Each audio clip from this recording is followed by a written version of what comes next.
Bonjour à tous. C'est Thor. Bienvenue dans le JT du cœur, votre dose quotidienne de bonheur. Aujourd'hui, une information sur ces France 3 régions et France TV.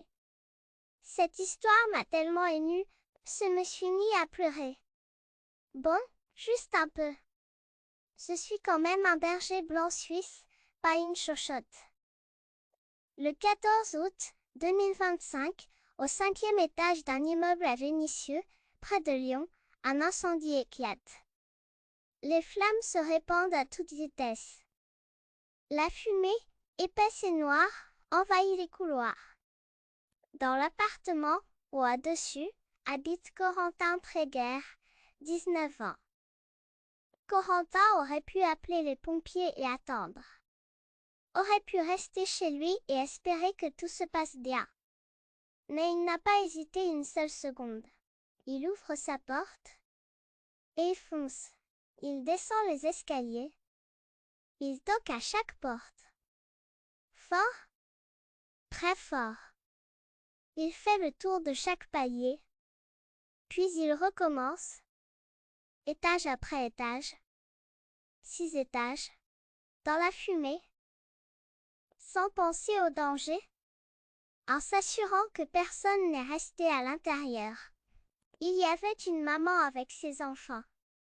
Il dormait encore. Anne, sa voisine, dit « Si Corentin n'avait pas frappé à notre porte, je pense qu'on ne serait même pas là. » Les flammes étaient énormes. Pour moi, c'est un ange. C'est mon ange, il nous a protégés. Corentin avait évacué une quinzaine de personnes. 0 mort, 0 blessé, 0 hospitalisation. Un journaliste l'a interrogé. Corentin a répondu « Je ne me considère pas comme un héros, je le referai sans hésiter. C'était juste normal de ma part. » À ce jour, personne ne lui a remis de médaille. Alors nous, on lui décerne la nôtre et on déclare Corentin super-héros de Vénissieux.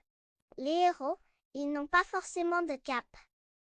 Parfois, ils ont 19 ans, ils habitent au 6e étage, et ils toquent à toutes les portes sans se poser de questions.